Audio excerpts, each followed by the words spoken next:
And a pleasant good afternoon to everyone out there in Irish Breakdown land. I am Vince D'Addario, and this is our post amazing show broadcast, because yesterday's show was just unbelievable. I mean, beyond our wildest imagination of I thought about canceling the rest of the week. I was like, there's no way. No chance. We can top that. No chance. And we were blown away with the generosity of the Irish Breakdown community and the Irish Breakdown family. I mean, let's be real. I mean, it was way past any. I didn't have an expectation per se, but it definitely surpassed whatever expectation I could have come up with. So my goal was $1,000, and I thought if people really step up, we might get to 2. Yeah, like, that was my goal. Yeah. And so what I want to share with you all is I had my wife just shut down the store, so donation period is now over. And we this is our final tally. This includes the money Google has taken out. Okay, so this is the money that we have to spend. This is the net amount I have to spend right now. This is what you all did yesterday. $10,250.08. That literally I don't have enough on my list to spend. No chance. And I have already reached out to a couple people. I had someone who listened to me. I said last night when I thought we were at 6,500 that I didn't have enough to spend. So someone already reached out to me saying, hey, our organization could use the help. I heard you on the radio. We could use some help. And I'm like, let me call you after the show, because we literally raised, I don't have enough money to spend. Now we will spend every dime and there are going to be needs, right? But what I told people where I thought we would be and what we could or couldn't spend was way less than what I thought what we ended up raising. Yeah, so no kidding. It is absolutely amazing. And it wasn't, we got a couple really big donations. We had a couple for $1,000. We had a couple that went for 500, some 300s, but it was also the volume. I mean, we had 105 people give private donations. We had over 80 people yesterday in the super chats give donations. So it was a combination of that plus the super chats. We had 87 super chats yesterday, 105, I believe I said, private donations. So almost 200 total donations yesterday. Unbelievable. And just absolutely unbelievable. So you all, I mean, I thought, man, they're going to come through big, Vince. We're going to get to 1,000, maybe 2. They're going to really step up. And I was like, man, that's a lot of turkeys, for $2,000. Like that's going to be, we're going to need a truck, I literally don't know how I'm going to deliver it all. Like I told my wife, hey, look, call Enterprise, see if they have any big SUVs that we can take, or big vans we can take the seats out of, because our cars aren't carrying all that food. Hey, I've got an idea for that, by the way. Okay, we'll talk about it afterwards. But yeah, I can't believe, and my wife is absolutely right. In one day, the Irish Breakdown community absolutely. It wasn't even a full day. It was a little over 24-hour period, because our first was because the donation page launched at like around, I think I went live with it like around 8 or 9 o'clock yesterday morning. Oh, okay, gotcha. And we had our last donation come in at 12:01. And like as my wife was getting ready to shut down the page, a final donation of 500. I was like, man, we got so close to 10,000, right? Like I started getting a little greedy. Like, man, I wish we could have got to 10,000. And bam, just like that, it was like God was like, okay, here you go, Brian, $500 donation, just like that. Unbelievable. So you all are such a blessing. This was big time. I mean, you all stepped up in such a big way.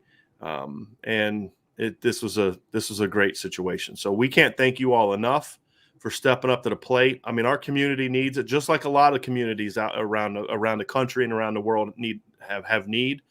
Our community certainly does as well. And you all stepped up, and a lot of you aren't from this community.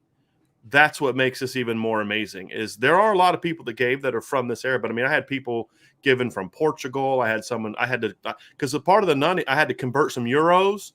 And I had to convert some Canadian dollars to figure out what our number was, because we had people that aren't that's even what the from CA means, doesn't it? Yes, it's yes. And then I had, so we had people from all over the world literally stepping up to help out the South Bend, Michiana community. And I mean, you all are amazing. So I'm going to be honest. I could use your help with one more thing. and it doesn't take any money. It's just your time. With all this going on this week, our website is kind of fallen to the wayside of my list of priorities.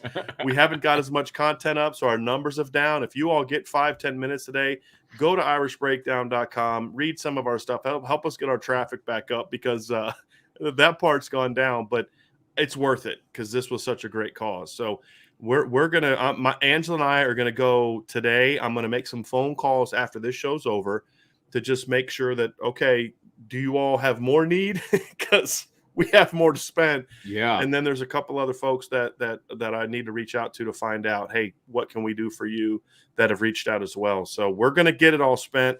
I'm going to, as I said, I'm going to show you all the specific numbers. We're going to make it official. We're going to have pictures from, we're going to have pictures from our shopping. We're going to show receipts and all that stuff, because we want to make sure you all know exactly how much was spent. So thank you all so much for yesterday. And I'm going to tell you what, yesterday's show was a lot of fun. About 2.5 hours in, I was like, okay, Reggie's got to go. He only committed to 20 minutes. I know Malik's got to go. I got to go. I got stuff to do. So I started to wrap up the show. Dude, you wrapped it up for like 5 straight went minutes. on like 2 more hours. Yeah. So that was a lot of fun. That was hilarious. As I'm going through and I'm watching, it's like, oh, he's wrapping up, but I see that there's 2 more hours of this show. Like, it doesn't make any sense. Did he forget to turn it off when he was done?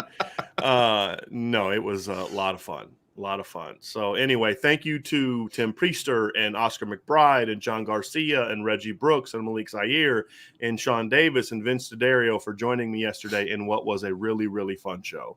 And a fun show with a great cause behind it. So that was a lot of fun. And yeah, I did. And I felt, because I kept thinking, like, I don't want to hold these guys up. I don't want to take advantage of their time. And then they just kept going. And then when Malik brought up BVG, that exploded. And then, Sean got all fired up about Kane Madden and the offensive line. And then, I mean, it was so much fun.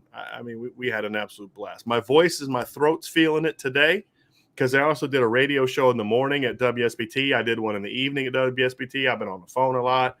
So, that was a lot of fun. So anyway, I want to thank you all very much for that. We also had some questions yesterday that we didn't get to. And I would like to bring those questions up kind of at the beginning of the show from people that did help us out and all those kind of things. Some of them are kind of fun. And so I want to get to some of those questions now, if we can, Vince. Here's a couple of them now. We had a question from Toe Jam.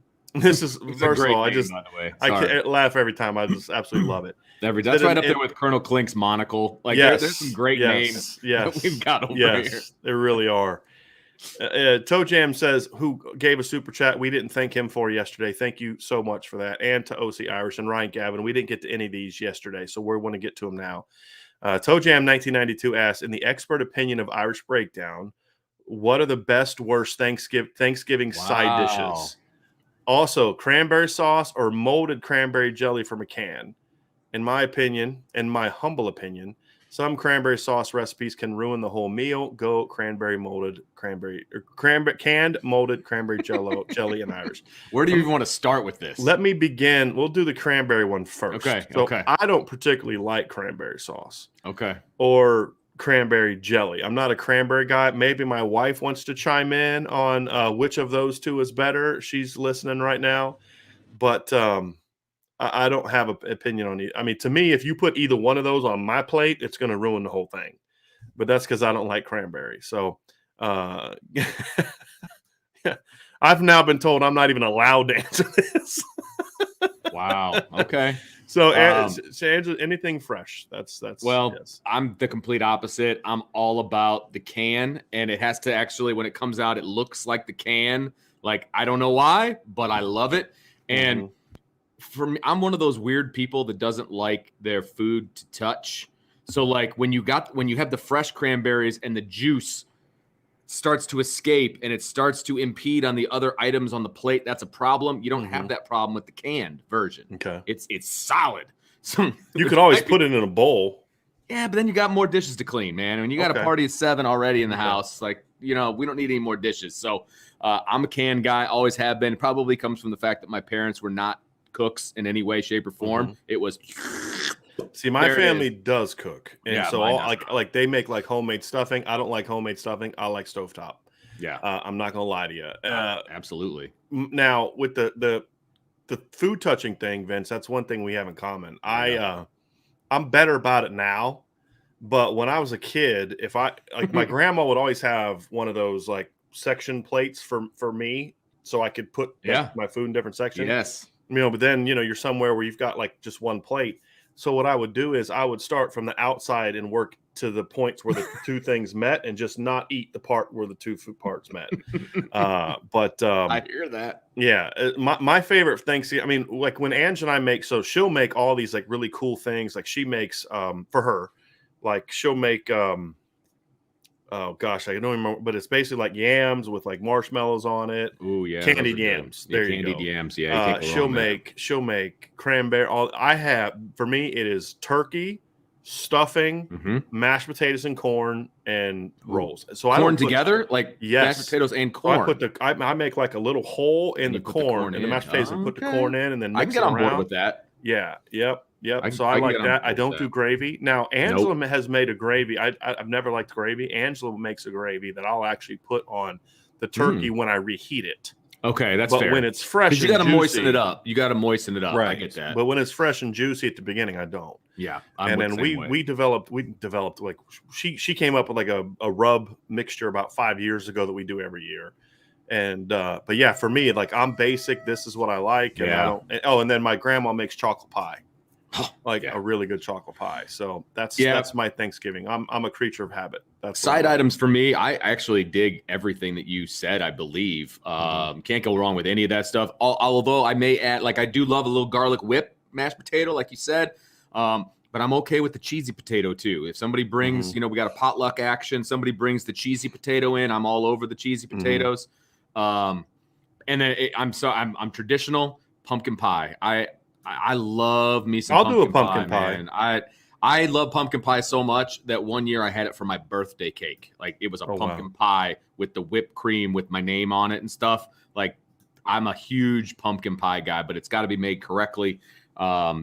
Huge pumpkin pie. But now I'm not a gravy guy on my potatoes either. A good mashed potato with some butter. His plate and it's got everything's kind of like, and then he just does the whole thing, doesn't he? Yeah. Oh, I've seen people like that. A lot of people in my family are that way. Angela kind of likes that. She likes to have gravy on a little bit of everything. It's better for her when her food touches. Like I'm not. Ooh, the only food I want touching, and I'm on board with you. Corn and potatoes. I'm good with that. Yeah, mix it around. I'm good. A little but butter. That's not touching. That's potatoes. A mixture. That's a mixture. That's right. Yeah. Thank you. Right. Yeah. And then of course rolls. You gotta have the rolls. Absolutely, you have to have a roll with some melted butter on it. Mm-hmm. Yeah, so that's my that's my thing. Now here's funny. So when I was coaching at Muhlenberg, this was back in 2002. Okay, we had the playoffs. The D3 playoffs are always during the when they Thanksgiving. Start off. Okay, right. So I think it's the second round of the Division III playoffs is usually the week of Thanksgiving. Well, we won our first round game 56-6. I just had to get that in because school's first ever playoff berth in school history. We won 56-6. Obviously, it's first win too, right? And so we were getting ready to play John Carroll, and so I couldn't go home for Thanksgiving. Allentown, Pennsylvania to Norfolk, Virginia. That's not exactly a trip you make in a day, right? So we had practice that morning, and one of our assistant coaches had me over for Thanksgiving dinner. I was just going to kind of stay at home.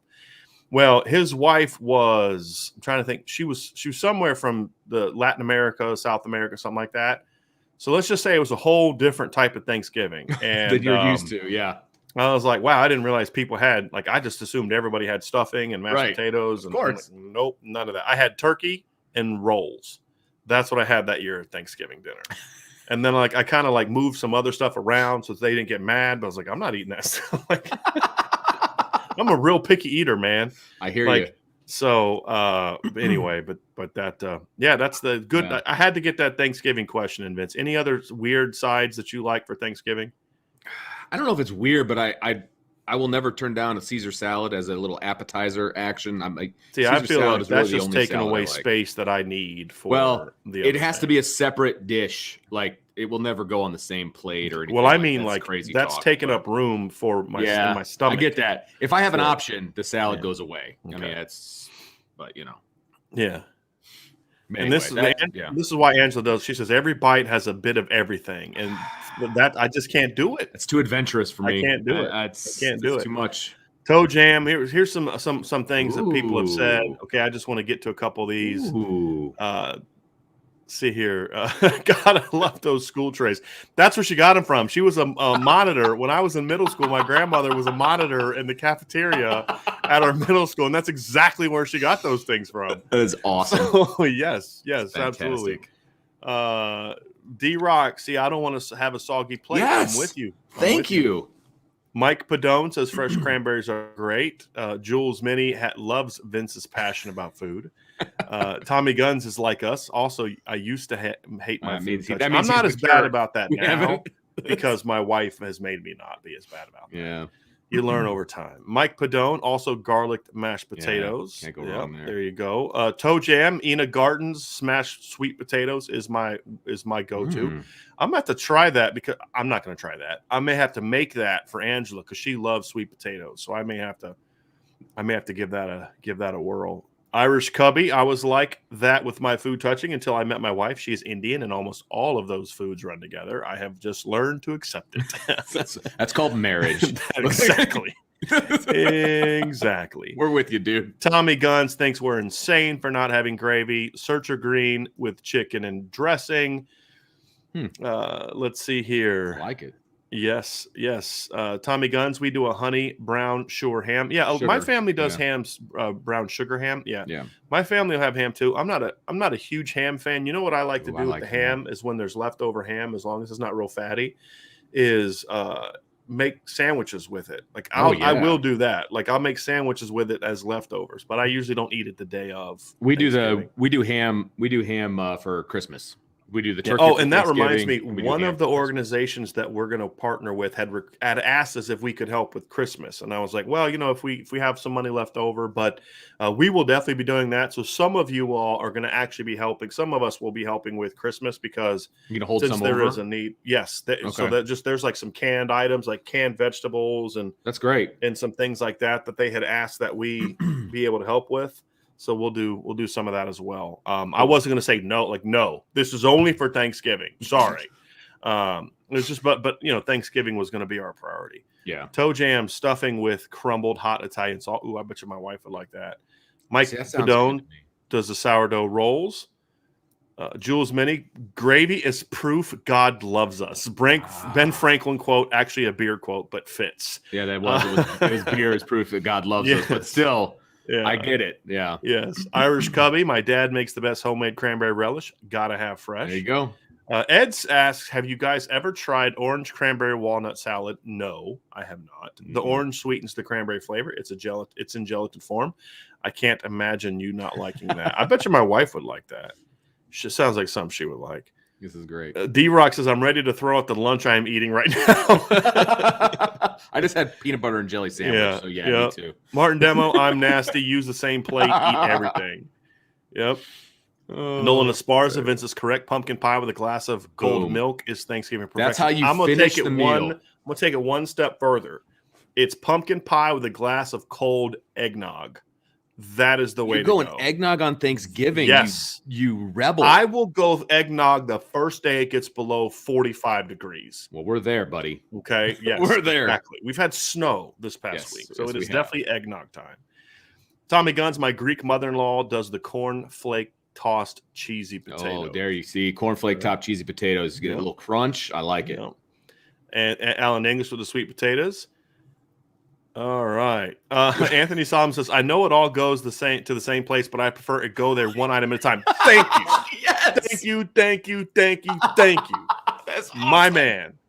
My man. That is so true. And what a way to put it, too. Yes. Single I want to file. enjoy the flavor of each Yes. item as what it is, right? Single like file, I man. used to when I was a kid, if my turkey would get mashed potatoes on it, I'd wipe off the mashed potatoes. Now I'm not like that anymore, but Right. I was like, Toe and when I Jam say has kid, I'm talking like into my 20s. Yeah, right. Yeah, I'm still a kid. Irish Toe for Jam life. is a great comment. My here. mom used to add some butter and pepper when she ran the mixer to mash the potatoes. Love those mashed potatoes. They didn't need any gravy. They were better without. See? Oh, Grim, my plate tends to overflow. Okay, OC Irish fan, you can't beat Costco pumpkin pie for cost and quality. That's what we do. Yeah, we'll get that big big pumpkin pie. Yeah. Yep, that's what we do. Anthony Solomon, the spiral ham. Yep, that's what we get for Christmas. Toe jam gravy is the only way to rehydrate an overdone turkey. Well, we don't overcook our turkey. That's so, right, man. To add some liquid the next day. Yes. Here we Tommy go. Guns, Tommy hot ham and Guns. cheese sandwiches on King's Hawaiian rolls. King's Hawaiian rolls are unbelievable. Yeah, I'm not a huge fan. They're too sweet for me. Love them. Yeah. Oh, they go so fast in our house. Everybody loves them. I imagine a lot of things go real fast. Well, that's actually a fair statement. Yeah. B-Straw smoked my turkey last night, and that's now the only way I'm going to make the Thanksgiving turkey. There you go. I've heard that's really good. All right. Yeah, there you go. Salad equals food that food eats. So one of my favorite comedians is a guy named John Panette, and he talks about salad. He's a real big guy. He had struggled weight his whole life. And he talks about like going on different diets, and he's like the ones that would always have him eat salads. And he goes, salad's not a food. He goes, salad's a promissory note that food's gonna come. He's like, you go to a restaurant, they give you salad, they don't even charge you for it, right? Because it's not real food. And then he follows up with the salad is a promissory note that food is going to come. Oh, that's great. I thought that was a great way to look at salad. It's not food. Wow. That's he started talking about what did he say? Something about like he goes, no, that's cooked. He goes like it was some kind of warm vegetable. He goes, no, that's cooked salad. He goes, I'm like, yep, that's exactly. Yeah, that's exactly. Okay. I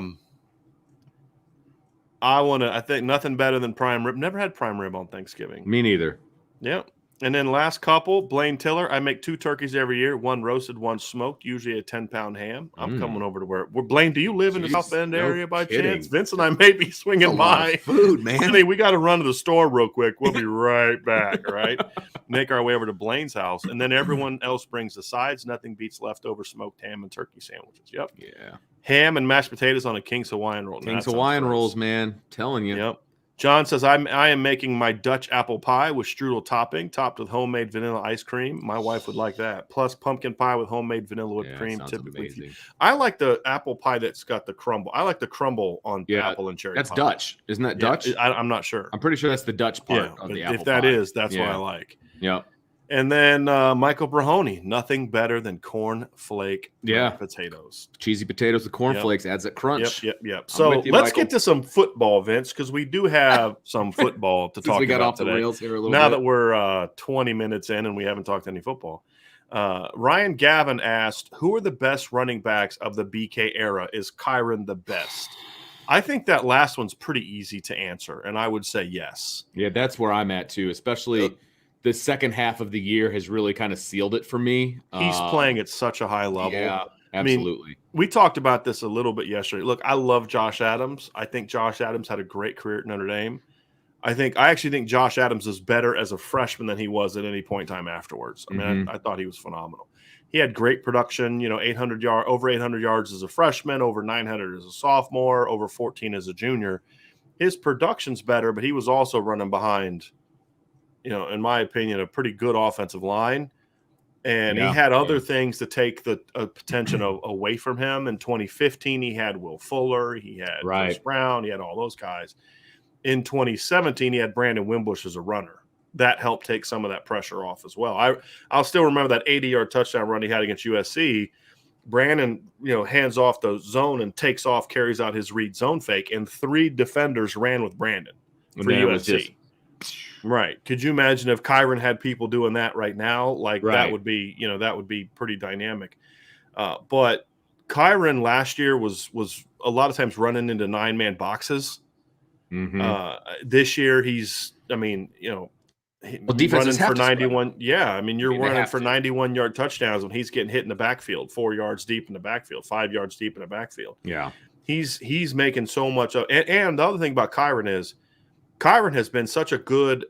He's been an impact player in the pass game from the moment he first There you on the go. field. And Josh was Yep. pretty much a one-trick pony. Yes. Josh was a great runner, but Josh was not much of a pass. He was an okay pass blocker, and he was not much of an impact in the pass game. Now, part of that was scheme. Yeah. When Josh got opportunities in the pass game, he made plays. This isn't that Josh couldn't have been a better pass catcher. It's just not how they used him. I mean, he had like a wheel route against Ohio State he caught. He had that long screen against Georgia, but it wasn't what. But Kyron's dynamic in the pass game. Like some of the catches that he's made. There was one for a first down, I believe, in the last game. I think it was a slant, but it was over the middle of the field where he had to dive to catch. Well, that was partly his fault. He stopped running. Okay. Well, either way, still he made the catch. There's a lot of running backs that can't make that catch. They just can't physically go down and make that catch. And so they can't run that route, much less make that catch. There you go. Exactly. So his pass receiving is actually what puts him over the top for me because I feel like he's the most complete back that has been under the BK area. And I want to put this up. Irish for Life says so far. Yeah. Yeah. So I like that though. Yeah. Who would you go with number 2? I think that's where you could kind of get into some conversations. I think, to me, the conversation goes around. We need to discuss, obviously, Theo Riddick, but I wouldn't put him there because he was there just 1 year. And he was a good runner, but not a dynamic runner. Sear Wood, very underrated production at Notre Dame, had 2,000-yard seasons, I believe, under Brian Kelly. Something that I think only Kyron will be the only other guy to do that because Josh Adams only had 1,000-yard season. Now, he probably would have had 2 if Notre Dame would have played a bowl game in 2016. Yeah. But he obviously didn't. They didn't play that bowl game, so he didn't get that chance because he was over 900 as a sophomore. No, I'm sorry. Sear only had 1,000-yard season. I thought he had 2. I swear I thought he had 2. He had 1,000 yards in 2011. He did not go over 1,000 in 2012. Jonas Gray had 1 good chunk of a season. Dexter Williams had 1 really good season. Tony Jones is a very underrated player. I think it's Kyron and Josh. I have to go with 1, 2. Okay. As my 2. Now again, Josh ran behind the two best offensive lines that Notre Dame's had in the last 30 years in 15 and 17. But he did what you're supposed to do when you have those lines. He ripped off big play. Josh Adams had more 50-yard gains in 2017 than any other running back in Notre Dame history has had in their career. Think about that. You talk about how good the line was. Sure. I mean, think about that. CJ Prosise, somebody just mentioned. He had that 1 good season. Yeah. So Torian Folson's a very underrated player. He just never had that big season to kind of be in the conversation with those other guys. But I'd have to go. To me, I'd have to go. 1 would be Kyron. 2 would be Josh Adams. After that, it's a conversation between Sierra, Theo, Torian, CJ, and Dex would probably be my next group in there. Yeah. Okay. I could be on board with that. Yeah. I always liked CJ Prosise. He was always kind of high up there for me. I thought he was a pretty complete back. Yeah. Well, he was only a back for a year. That was my problem. Right, and he couldn't even finish that year. Yeah. That year. So it was hard for me to kind of, you were a running back for 1 year and you couldn't even finish the year. You know what I mean? But when he played, because he's another guy, like he was the closest thing to Kyron because he was a receiver as a junior. Exactly. Yeah. And so you talk about that overall impact, Vince. Yeah, no doubt. But again, I also feel like CJ also benefited from running behind an absolutely tremendous offensive line. Brandon Plensner asked, and this is from yesterday as well, any intel on if Notre Dame will bust out the green jerseys this Saturday? What's the point of letting the recruits wear them if you aren't going to use them? Let's go. Not that I have heard. That's right. That was yesterday. I remember reading that one as I was looking through, but I haven't heard anything either. If they don't wear them, that's okay. Let the recruits wear them. That's it's a photo opportunity. Let them wear whatever. It doesn't matter to me what the recruits wear. I don't have an aversion to the green jerseys like a lot of fans do. Like, oh, we never win when they wear them and all, all that. that's not me. I kind of dig the difference. The Every last now and time they again, wore but green jerseys, didn't they beat Florida State 42-13? is that what it was? See, there you Yeah. go. It's Yeah. like people. It's stuck in people's minds Right. that when they wear the green jerseys, that they're going to lose and they're going to Right, play because they lost wearing green jerseys on teams that sucked. right. Exactly. Which Right. yeah. I mean, and they were putting them on the green jerseys because they were trying to spark the team, right? To be Which something. I think, and then you had the 2005 game against USC, right? No, Didn't they wear green jersey? But again, you took one of the best teams of that decade down to the wire. Yeah, absolutely. Right? That's not Georgia Tech. Right, exactly. Yeah, no question. I personally would leave it up to the seniors. I would say, hey guys, it's your last game. How do you want to go out? Right? Like what if they want to wear them, great. Or do they want to? Hey, look, I want to wear the jerseys that got us here, so to speak. Yeah, it should be up to them. It's funny that you mentioned that because for my baseball team, and I realize it's completely different. We have 4 uniforms. I let the seniors pick what we wear. Yeah. I mean, I might strongly hint one way or another, but it's or the starting pitcher depends on my mood. But basically, look, I have to wear the jersey, which is ridiculous, but I don't care. Like, it doesn't matter to me. We don't play differently based on what we're wearing. So right. So if you guys want to wear whatever, you wear whatever. So last year they did not wear green jerseys. They did not wear green jerseys in 2019. They wore a green jersey against Florida State in 2018, won 42-13. I do not believe they wore green jerseys at any point in 2017 because they wore those ugly uniforms against Navy. 2016, didn't they wear green jerseys when they played Navy? Yes, or Army down in San Antonio. Remember they had those they were the Shamrock series. Yeah, and they won that game 44-6 in 2016. 2015 they wore green jerseys playing Boston College and Fenway, won that one 19-6. So last several times they've worn green jerseys, they've won. So again, those are usually on better teams or bad opponents. So so I mean, so when they've worn them, they've been good, but most of those have been part of the Shamrock series. So, yeah, Michael Rudiger, thank you very, very much for that super chat. He had a comment. I don't know if it was attached or not. Is that it right there? Yes. Yep. Yeah. Yep. That'll work. Yeah, so I haven't seen those. I mean, I know that they're the things probably, that recruits wear. Yeah, I see that those, must be what they're going off of. But it is what it is.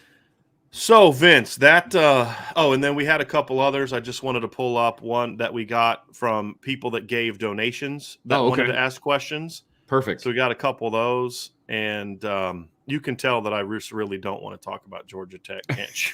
Well, yes, I can. But you know what? This is a great show. We're talking about Thanksgiving dinner and everything else. It's awesome. Yep. So let me find the question that we got here. All right. All right. Here we go. Here's the question for the mailbag. We've seen the results of.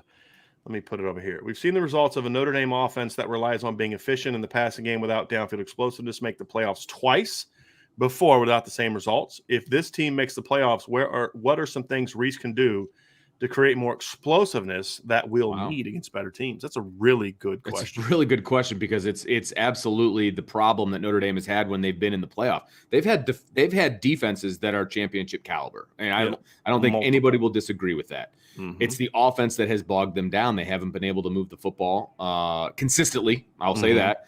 And they haven't been able to have explosive plays. I think that question is spot on. And now we got to answer it. I know, right? Can we just praise them for a couple minutes and then we all forget that we didn't actually answer the question?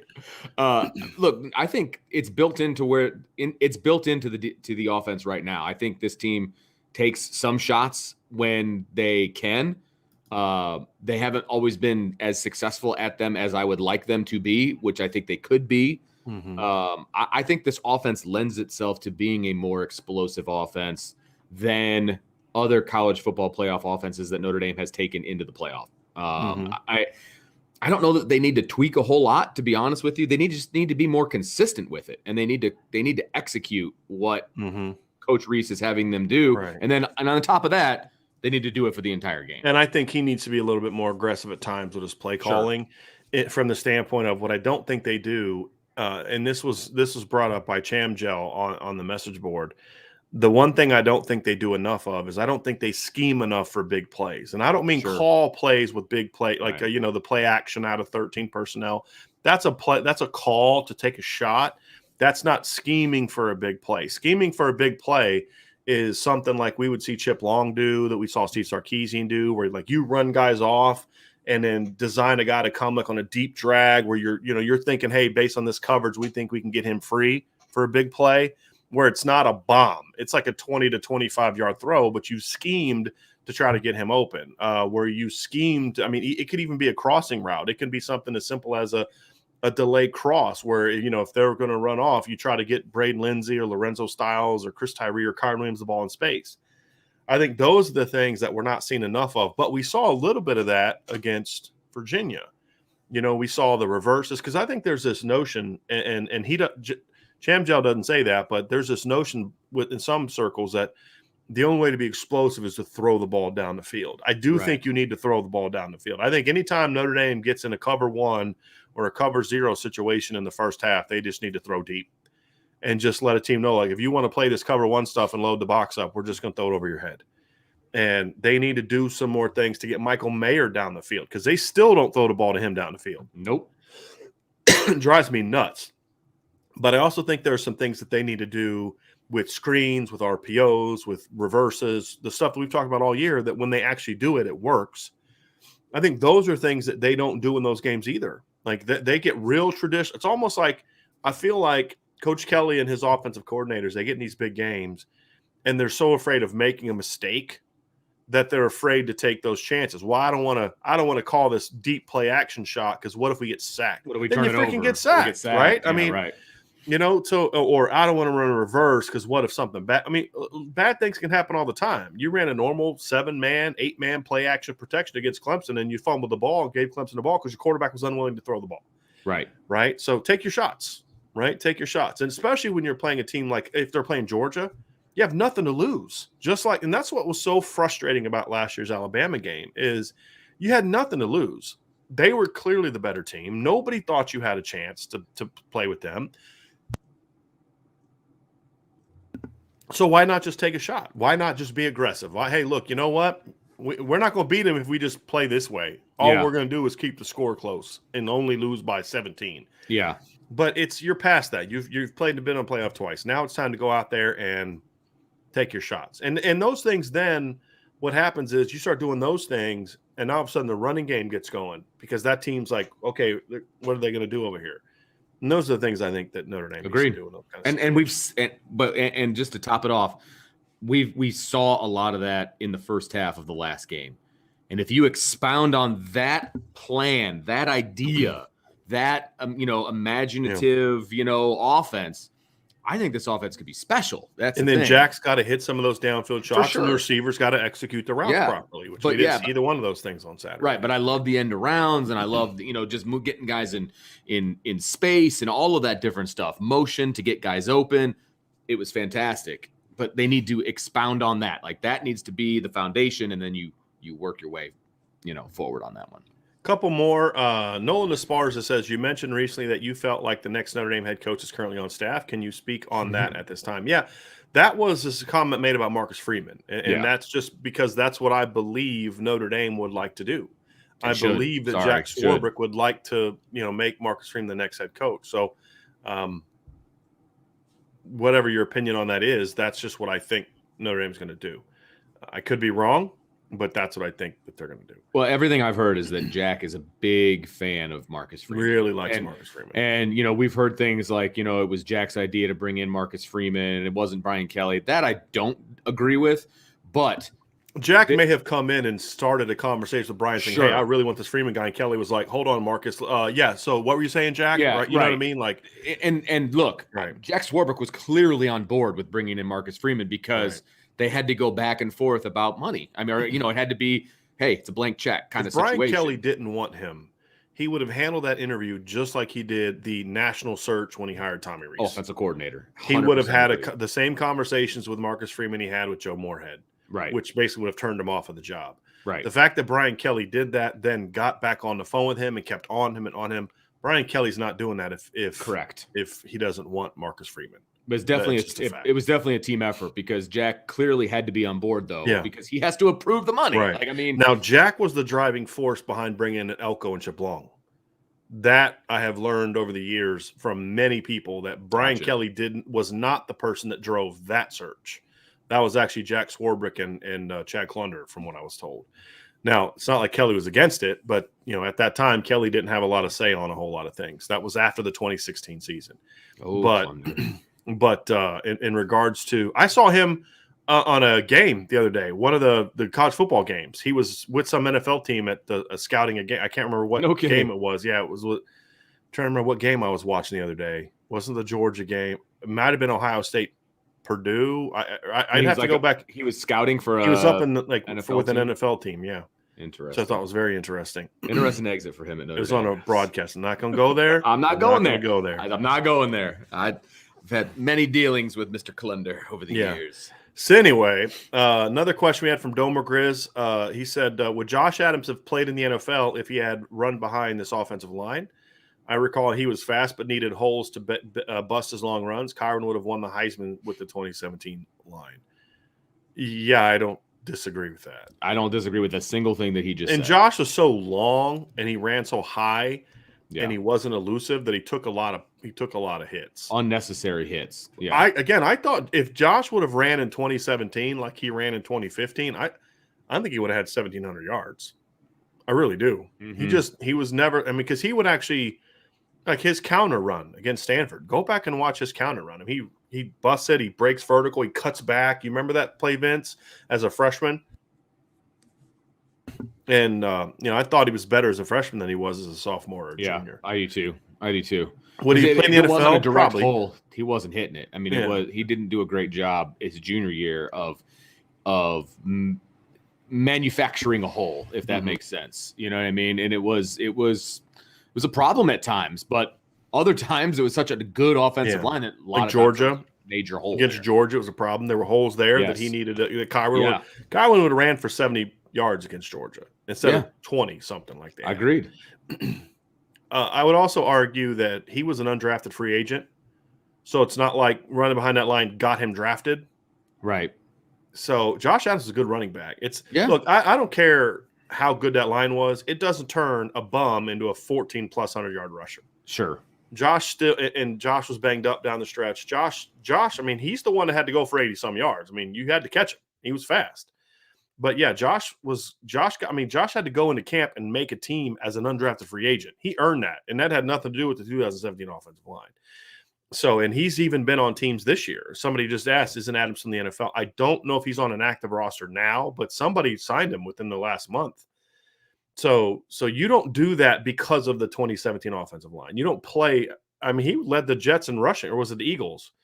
He led the Eagles in rushing, I think, as a rookie. It was like 600 yards, but he led them in rushing as a rookie. Saints. Somebody just said, Searcher Green just said it was the Saints.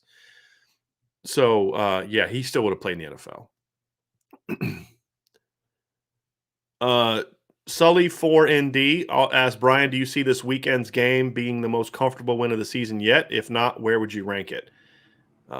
Let's talk about that that's going to be appropriate to discuss as we get into, our prediction show. I'm going to go into the stats here when you leave because you're not going to be able to. I'm just going to do a quick rundown. Fair enough. Of the breakdown. I will just say, since I won't be part of that conversation, I will say the most comfortable game for me going into it was the Navy game. I did not have any doubt in my mind that Notre Dame was going to dominate Navy. Now, did I think that the defense was going to be as good as it was? I don't know that I would have predicted that per se, but that was definitely the game that I was most comfortable with because Navy is just that bad, unfortunately. Here's a good one I want to ask you, Vince, before you go. This is a really good question. Uh-oh. This is from CXG858 on the message board. I don't know who this is. Because what I did was people that gave private donations, they were able to ask questions on the message board. Yes.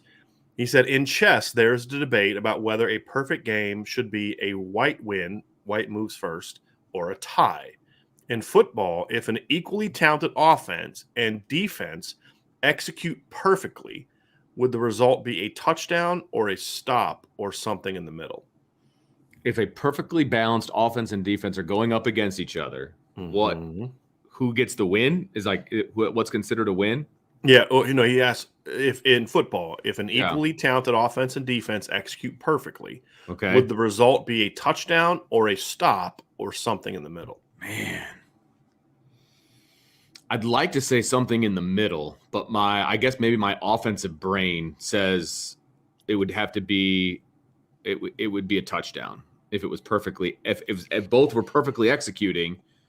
I feel like when you draw up offensive plays, if you're perfectly executing, you account for almost everybody. And so if everybody's perfectly executing, it's hard for me to say that the defense isn't perfectly executing though, because they have to be able to block destruct and they have to, there's certain things that they do to make sure that the offense isn't perfect. So I don't know that there's ever an opportunity for both to be perfect. So it probably would be someplace in between. But I will say that the offense scores a touchdown. So this is, to me, I'm gonna get a little bit nerdy on this one. I expected in football, if an equally talented offense and defense execute perfectly, would the result be a touchdown or a stop or something in the middle? That would then depend on who has the better coach and who did the better scouting, because you can execute a play call perfectly and the other team have a successful play because they had you schemed up for that call. And ultimately, that's what the best coaches do. It would be, yes, our call is going to be better than your call or vice versa. I have kind of always felt that if you then take it into coaching where the defense has the right call for the play, then the defense is going to win. Because if I have a great call against what I think they're going to run, and then they actually disguise and do something different, usually again, if the talent is equal, it means receivers and corners are kind of place to place, and it comes down to two things: who has the better call and how good is my quarterback? Because you could have a play perfectly designed, and if I got Tom Brady or Peyton Manning or John Elway or guys like that, then okay, yeah, I'm going to do it. But if everything is perfectly executed and the coaches are equally prepared, then I feel like that's usually going to be a defensive win or a minimal gain. It's not going to be a touchdown unless my play call is better than your play call or my quarterback is just Trevor Lawrence, right? I mean, that's how I look at it. So, and then last question is, why isn't Estime playing at all? He's playing a lot. He's just not playing on. He's playing special teams, and it's hard to get four backs in a game. I mean, four backs is deep. Like I would say, getting three backs in is generally difficult, but Notre Dame seems to be doing a decent job of a three-man rotation. I think three backs is easy in today's game. Four is hard. Yeah. Three is not a problem in today's game, as long as you have three backs with somewhat varying skill sets, and that's what makes it easy for Notre Dame. Yeah, for Alabama in past years, it's hard to get three backs in the game because they were all the same dude. Right. Like now, you could put Chris Tyree and Kyron Williams both in a slot and attack. You could go 32 personnel. Yeah, you could attack people. And somebody talked about this in the show, I think yesterday. But that's what makes this group unique. But if I've got TJ Yeldon and that was the other one that I wanted to ask, Vince. If I got TJ Yeldon and Eddie Lacy and a guy like them, then I can't really play more than one. Right. The only exceptions would be like back in Miami days and like 2001 when they just went ahead and made Willis McGahee a fullback because they had to find a way to get him on the field. Yeah, seriously. Right? Because he's not a fullback. No. It's just, but he ain't playing over Frank Gore and Clinton Portis, and you know what I mean? So it's either be a fullback or don't play. Yeah, right. Vince, you want to go ahead and I was going to say, I hope your memory's better than mine because it just feels like we've known each other for so long. Was it when you were with this was at ISD. With Mike Frank, right? Mm-hmm. Yeah. Yep. With ISD, you were with them, and Sean Stiers was working with. Did he work with you, or how?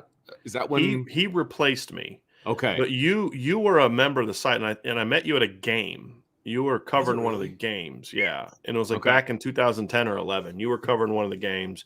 We met each other. We didn't really become like friends until I came back, and like so we knew each other and we were friendly and.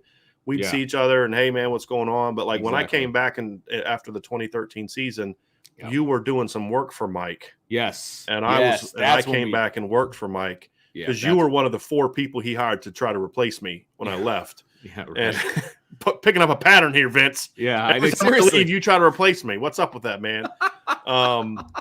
And then, of course, we became friends. And then it's not really true because I brought Vince on to BGI. Yeah. So, and Vince actually said, well, if you leave, I'm leaving. And I said, no, you're not. You're going to stay and do what you got to do and put the product out and all that kind of stuff. So, but yeah, I mean, it was just kind of that. And we just had a lot in common and we talked football a lot and it just kind of grew from there. It was really when you came back that we became close because like we knew each other, right? But yeah, and then you were, I think, at times on Mike's board at times, but you've never been a message board guy. But that's kind of how. Yep. So yeah, it was when you came back and we were working together, and you were correcting my English when I would try to write stories and things like that.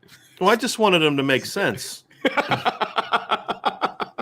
There's a reason I don't put a lot of stories out at Irish Breakdown, everybody. A lot of stories. Or any stories. I'm just joking. I know. Tommy Guns with a super chat. Notre Dame versus BC, Christmas Day, color rush unis. Did that happen at one point? I don't know what the heck he's talking about. He really wanted me special exhibition game. Oh, I see.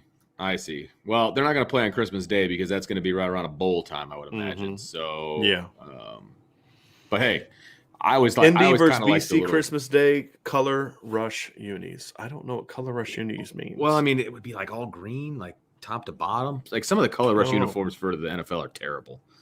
I don't know what that means. What does that mean? Color rush. Color rush is what the NFL does. Every team has a color rush, which means they're the same color, top to bottom, all the way down. Yeah. And some of them are just bad. I mean, I can't think either one of those options for Notre Dame would be good. Yeah.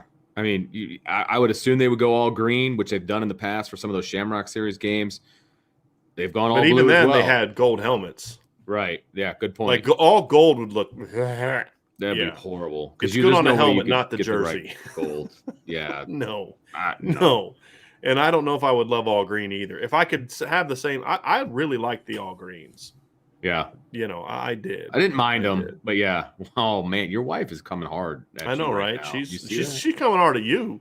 No, Brian has an eye that's a backhanded comment at you. Sorry, Vince. I'll take it. What she's basically saying is your grammar was bad. So she's saying you do have an eye for grammar. I thought she was being sarcastic. So no, she used to have me proofread her when she and I first got married. She went back to college and she got a 4-year degree in like 2 years. A double degree in like 2 years. Well, I had to do a lot of the proofreading of her stories. Well, I don't feel so bad then. And then I had to like hand her the proofread stories. Like, seriously, did it suck or something? I'm like, no, it didn't suck. It's just, it's red everywhere. It's like, it didn't suck. It just needs to be written correctly. I'm going to get in so much trouble. You are when I get done. I am not talking about this topic anymore. I don't want to get in trouble. But she did graduate with a 4.0, so that's great. Don't worry. Same thing happened in my relationship. Yeah, she graduated with a 4.0 degree. So as I've always told people, that people ask about, do you have any advice for getting married? I always say, marry someone smarter than you. That's always the goal. And so that's what I did. So Vince, we're gonna here we go. Michael Brahoni says, I feel you, Brian. My wife has a doctorate in education. She's an English teacher. Oh, man. That'd be rough. Yeah. That'd be rough. All right. So, Vince, do you have a little bit to dive into, or do you got to take off?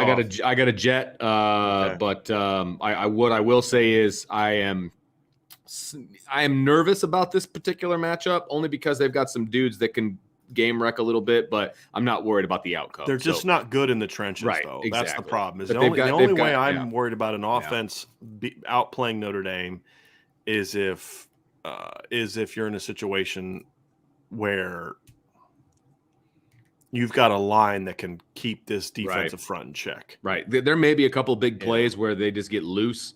But it's not going to be a game-changing type situation. So, but enjoy talking about this offense because it's a much better talk than the defense was.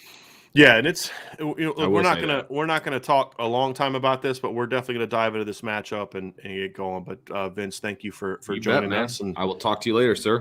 I'll keep Bye, you posted everybody. on how the shopping goes today. Please do, So because I will be yes, at a swim meet looking for your responses. So, yes. all right, my friend. All right, talk to you. See you. All right, so let's dive into the matchup of Notre Dame's offense against Georgia Tech, or Notre Dame's defense against Georgia Tech's offense. This is an intriguing matchup because I actually think that Georgia Tech they've got some athletes, and the question for me is going to be more about if Jeff Sims plays. I think that's the big thing for me. He did not play last week against Boston College. They scored 30 points last week, but at the same time, 7 of those came on a kick return from Jahmyr Gibbs, which is, part of the thing you have to be concerned with. But to me, it comes down to, is he going to be healthy or not? If he's healthy, I think this offense becomes a little bit more dynamic. And as the last I have heard is, I don't know if he's healthy or not. So um, if he's healthy, then or at least healthy enough to play, then they present a few more options, a few more issues. In my opinion, I think Jordan Yates is maybe a little bit more of an accurate passer, but I think Jeff Sims can really get the ball down the field. But he brings a different dynamic in the run game, similar to what we saw from Brandon Wimbush. Not quite, but close, for Notre Dame in 2017. If you look at last year, Jeff Sims actually led the offense in rushing yards last year in 10 games. Now, Jahmyr Gibbs only played 7 games. But last year, Jeff Sims rushed for 492 yards in 6 games. This year, he's the number 2 leading rusher. He's rushed for 371 yards and 5.3 yards per carry. As we've seen, Notre Dame can have some problems with mobile quarterbacks, especially mobile quarterbacks that break down after, like, once the play breaks down, they take off on a pass play. And I think he adds to that. But even just as a pure runner, I think he presents some issues. And when you look at the numbers of the two teams, there's a lot of similarities between the two.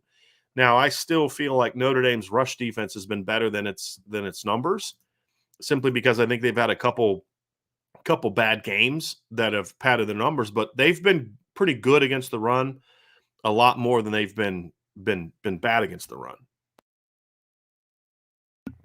I look at the North Carolina game. They gave up 224 yards, 264 to Florida State. In the rest of their games, they were at 124, 57, 78, 93, 127, 129, 82, and they gave up 166 to Navy. But that was like 80 yards below, or about 60 yards below Navy season average, because they played a triple option team. I mean, in 3 of their 10 games, or 7 of their 10 games this year, they've held their opponent below what they've allowed for the season. And 4 of their opponents have been held under 100 yards. They've only allowed more than 3.5 yards per carry in 4 games. And one of those games against USC, where they averaged 3.9. And a lot of those yards came late. So I actually think Notre Dame's run defense has been a little better than it shows statistically, because of, I think, like I said, they had 2 really bad games against Florida State and North Carolina, but they've had a lot more good games. Georgia Tech has been a little bit inconsistent running the football. When they're on, they're really dangerous. And we've seen that this year. They ran for 213 yards last week against Boston College. They ran for 270 and averaged 7.9 yards per carry against Virginia. They went for 261 against North Carolina. They went for 271 against Northern Illinois. They've been over 5 yards a carry in half of their games this year, including 6.1 against North Carolina, 7.9 against Virginia, 6.1 against Virginia Tech, and they went for 5.3 against Boston College last week. So they're a team that can run the ball relatively well. Now, they were held to 93, 5 yards on 38 carries against Clemson, who's got a pretty good defense. They went for 73 yards and 2.4 yards per carry against Pitt, who has a pretty good run defense. So when they've played good rushing defenses, they haven't been nearly as good. Now, will Notre Dame be able to play that level or not? I think that remains to be seen. But one of the big things that we have to do is we have to see from Notre Dame is we have to see if they're willing to commit to more of a more in the box, right? Maybe more of a 4 down front. What you want to do is you want to force Georgia Tech to try to throw the football. And that's the thing, is you want to try to outnumber them in the box, not allow them to out leverage you outside, but then also not get so condensed that, not so spread out that they have seams. What that means is if you condense too much into the box, then they can out leverage you, and they have the athletes to get outside. Then you have to say, well, then you can't get too wide to protect outside, that you then open up creases up the middle for Jahmyr Gibbs, because their offensive coordinator designs a pretty good run game. I mean, schematically, I like what Georgia Tech does. They're not just running at you. He knows that they don't have a good line. They do some read zones. They do some power reads. They'll do misdirection. They'll do some things to try to scheme you up. But Notre Dame's been pretty good about that stuff. Getting Myron Tungavaloa back this week should also help with that, because he's been so good against the run this season. But as long as Notre Dame can control the line of scrimmage, they should be able to keep Georgia Tech in check in the run game. But what I would do is I would really make sure that my game plan is geared towards stopping the run, because this matchup right here is going to be the one that ultimately determines whether or not Notre Dame is going to control this game.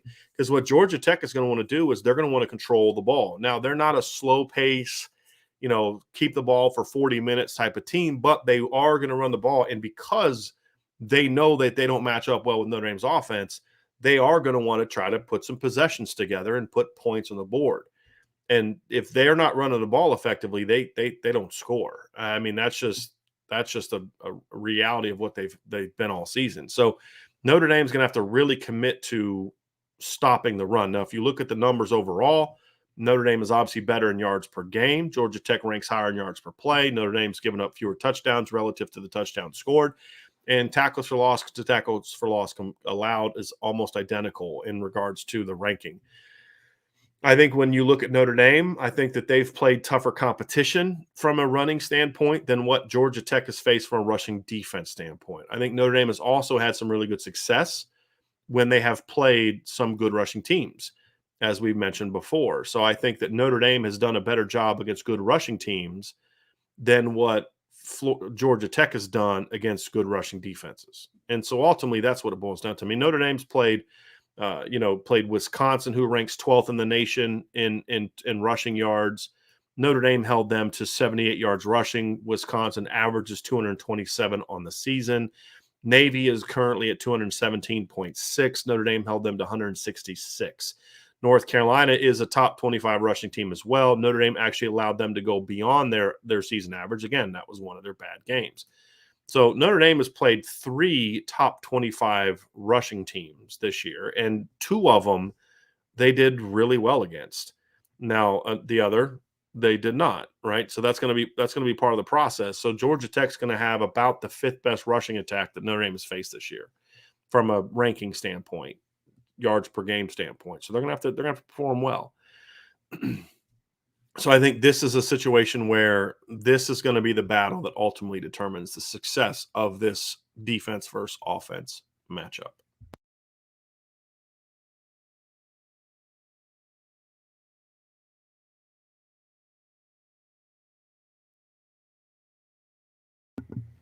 Apologies for the long delay there. My throat's about to go. My voice is about shot, so I'm trying to just keep some cold beverages going down the throat to help me recover. So you can hear it start to crack a little bit. Let's get into the receiving matchup. This is a much different matchup than it was a year ago. A year ago, when you looked at this matchup, Jeff Sims was a true freshman quarterback. He wasn't really much of a passing threat, but they had really good receivers, in my opinion. I really liked the receiving core last year. Obviously, you had Jalen Camp, who had a big play in that game against Notre Dame. You had Jahmyr Gibbs and Malachi Carter and Adonica Sanders. They had some good players. This year, some of those guys haven't really stepped up as effectively as you needed them to. But losing Jalen Camp, he was a big 6'3 plus, 210 plus guy that really added a different element to what they do. And I'm just not really concerned about the guys that they're playing now. Malachi Carter's a good player. He's not what Jalen Camp was last year. Now, the thing you have to worry about, however, is Jahmyr Gibbs out of the backfield is a really good weapon.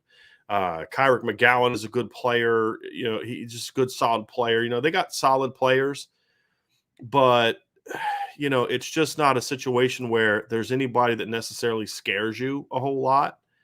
There's nobody that you have to worry about stretching the field just because they're so dynamic. It's more about Notre Dame has to play their game. If Notre Dame plays their game, they should be able to keep them in check. And a big part of the reason why is you look at that bottom number down here, and it's this right here. It's sacks. Notre Dame obviously is a very good pass rushing team when they turn it loose. That's going to be ultimately a big part of the game is, since this isn't a good passing team, do you put more resources to the run game, like having Isaiah Foskey playing more on the line and being more aggressive and attacking the backfield, and then trust your linebackers and secondary to cover more? Or do you do more of the three-man fronts where at times you mix up the coming up or dropping back and those type of things? And so to me, I'm hoping this is a more aggressive game plan. And part of that is because I just don't think Georgia Tech's offensive line is very good. It's young in spots. It's young at tackle. It's just, to me, it's not a really talented line. They're not super athletic up the middle at most spots. Notre Dame needs to allow their defensive line to feast in this game, and if that'll help shut down the run game, but it'll also play a big role in the pass game, because whether it's Jeff Sims or Jordan Yates, if they don't get time in the pocket, then this pass game's not going to be good, because neither of them are overly accurate quarterbacks. Neither of them, and I'm not talking even just from a completion percentage standpoint, just from a ball placement standpoint, neither of them are really veteran guys that know how to read and pick apart blitzes and pressures. So I think the big thing is going to be putting pressure on the quarterback. If they can put pressure on the quarterback, then I think Notre Dame's going to completely shut Georgia Tech down. And, and does that mean hold them to 10 points? No. I mean, Georgia Tech has the ability to score points. I mean, you look at their numbers all year. The exception of Clemson, they've scored at least 17 points in every game. They've scored at least 21. They scored 21 in two others. So to me, it's where I think Notre Dame should be is somewhere between, what Clemson and Georgia Tech did, or Virginia Tech did to them. I mean, I think this would be a game where they score 20 or fewer points, because you control the big matchup. The matchup up front is the big one. They have two really dynamic players on offense if Jeff Sims plays. But it's just not a situation where if you play your game, they should be able to move the ball on you. They shouldn't. Now, the question comes down to, if Jeff Sims plays, are you able to contain him enough to not allow him to run the ball and make some of those plays? Because this Virginia Tech offense reminds me a lot, this Georgia Tech offense reminds me a lot of the Virginia Tech offense, in that it's not good on paper. They've got a couple really good athletes. For Virginia Tech, it was more of the receivers. It was obviously like Trey Turner. With Georgia Tech, it's more the quarterback and the running back. But we saw Braxton Burmeister, who's just a pretty mediocre quarterback, really make some big plays with his legs in that game. Georgia Tech's going to try to replicate that with Jordan Yates or Jeff Sims. Notre Dame has to be in a position to keep that from happening. They have to have a game plan to keep the quarterback from wrecking the game with his legs. If they're able to do that, then I don't think Georgia Tech has much of a chance to score. And that leads us to our last numbers. When you look at, did not put the rankings in there, and that's some stuff. When you look at it, to me, Notre Dame has better. I mean, Georgia Tech scoring offense, they're under 30 points a game.